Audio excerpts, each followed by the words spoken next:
হয় নাই। আমাদের সাইদি হুজুরকে জেলে থাকতে থাকতে মরে যেতে হলো। আমাদের কত ধর্মগুরুকে ডান্ডা বেরি পরিয়ে খোঁড়াইতে খোঁড়াইতে কোর্টে হাজির করা হয়েছে।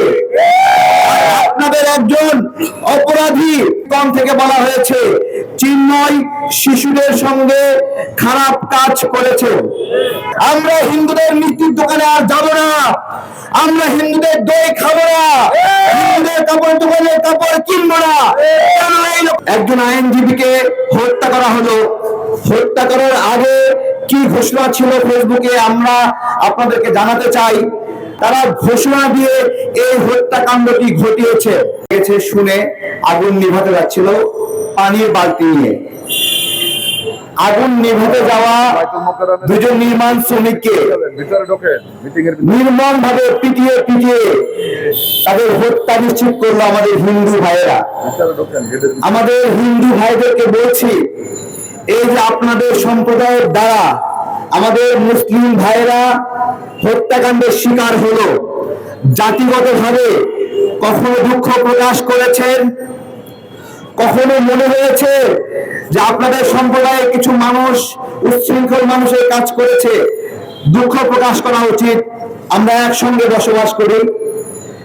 তারপরে চট্টগ্রামে একজন আইনজীবীকে হত্যা করা হলো। হত্যা করার আগে কি ঘোষণা ছিল ফেসবুকে আমরা আপনাদেরকে জানাতে চাই। বলছিল যে সাইফুল ইসলাম আলিফ রাষ্ট্রপক্ষের আইনি কার্যক্রম করছেন, তাকে আটকে রাখা হয়েছে, তাকে ছাড়বেন না যতক্ষণ না পর্যন্ত চিন্ময়ের জামিন হবে বা জামিন শুনানি হবে।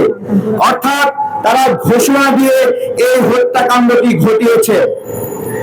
হিন্দু ভাইদেরকে প্রতি একটা প্রশ্ন, আপনাদের মাঝে যদি কেউ খুনি থাকে, আপনাদের মাঝে যদি কেউ বলাৎকারী থাকে, তারা কি বিচারের ঊর্ধ্বে? আপনাদেরকে আমাদের জিজ্ঞাসা, তারা কি আইনের ঊর্ধ্বে? চিন্ময় যে একজন অপরাধী তাকে আমাদের বলতে হবে? গতকালকে ইসকন থেকে বলা হয়েছে চিন্ময় শিশুদের সঙ্গে খারাপ কাজ করেছে। দেখেন, এখানে কিন্তু খারাপ আচরণ বলা হয়নি, খারাপ ব্যবহার বলা হয়নি, বলা হয়েছে খারাপ কাজ করেছেন। এবার আপনারা বলেন কোন খারাপ কাজটা করার কারণে চিন্ময়কে ইসকন থেকে বের করে দেওয়া হলো? তো এইরকম ভাবে অপরাধী একজন ব্যক্তিকে আপনারা প্রশ্রয় দিচ্ছেন, তার জামিন কেন ইনস্ট্যান্ট দিল না? আরে ভাই, মামুনুল হক হুজুরের জামিন তো তৎক্ষণাৎ হয় নাই। আমাদের সাইদি হুজুরকে জেলে থাকতে থাকতে মরে যেতে হলো। আমাদের কত ধর্মগুরুকে ডান্ডা বেরি পরিয়ে খোঁড়াইতে খোঁড়াইতে কোর্টে হাজির করা হয়েছে। আপনাদের একজন অপরাধী ষড়যন্ত্রকারী, তাকে হ্যান্ডকাপ পর্যন্ত পড়াই নাই, আপনি ধরার সঙ্গে সঙ্গে জামিন চাচ্ছেন। রাষ্ট্র নামে কিছু আছে কিনা আপনাদেরকে জিজ্ঞাসা করছি, দেশের সার্বভৌমত্ব নামে কিছু আছে কিনা আপনাদেরকে জিজ্ঞাসা করছি। এই প্রশ্নগুলোর উত্তর দিতে পারবেন? হিন্দু ভাইদেরকে স্বীকার করতে হবে এইটা একটা কমিউনিটি হত্যাকাণ্ড ছিল, এটা একটা কমিউনিটি কিলিং ছিল, এটা হিন্দু কমিউনিটির ভাইরা করেছেন এবং আপনাদেরকে দুঃখ প্রকাশ করা উচিত। আমরা বাংলাদেশে আছি, বাংলাদেশে সেই স্বাধীনতার পর থেকে এখন পর্যন্ত একটা হত্যাকাণ্ডের ঘটনা দেখাতে বলছি যেখানে একজন হিন্দুকে পিটিয়ে হত্যা করা হয়েছে। একটা দেখাতে বলছি, যে কোনো অজুহাতে, ধর্মীয় অজুহাতে না। যেভাবে হিন্দুরা বলেছে সনাতনীরা সবাই আসেন কোর্ট প্রাঙ্গণে, এসে হত্যাকাণ্ড ঘটালেন, এইভাবে কোন মুসলিমরা বলে নাই মুসলিমরা সবাই আসেন অমুক জায়গায় হিন্দুদেরকে প্রতিহত করা হবে, কখনো বলা হয় নাই। তাহলে কেন আমাদের ভাইদেরকে হত্যা করলেন? আপনাদেরকে জবাব দিতে হবে। প্রিয় হিন্দু ভাইয়েরা, আপনাদেরকে একটা কথা বলছি, যে ষড়যন্ত্রের ফাঁদ পেতেছে, যে ৮ দফা দাবির কথা বলছে, আপনারা কতজন সেই ৮ দফা জানেন? তাহলে কোন ৮ দফা দিয়ে আপনাদেরকে উস্কানি দেওয়া হচ্ছে? একটা প্রশ্ন করছি। যে চিন্ময় উস্কানি দিচ্ছে, যে সনাতনী জাগরণী মঞ্চ উস্কানি দিচ্ছে, তাদের বাণিজ্যিক উদ্দেশ্য ছাড়া আর কোন ধর্মীয় উদ্দেশ্য আছে যা দিয়ে আপনাদের কল্যাণ হবে?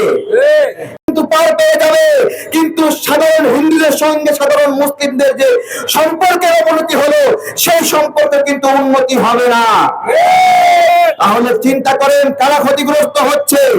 মুসলিমরা বলছে আমরা হিন্দুদের মিষ্টির দোকানে আর যাব না, আমরা হিন্দুদের দই খাবো না, হিন্দুদের কাপড় দোকানে কাপড় কিনবো না।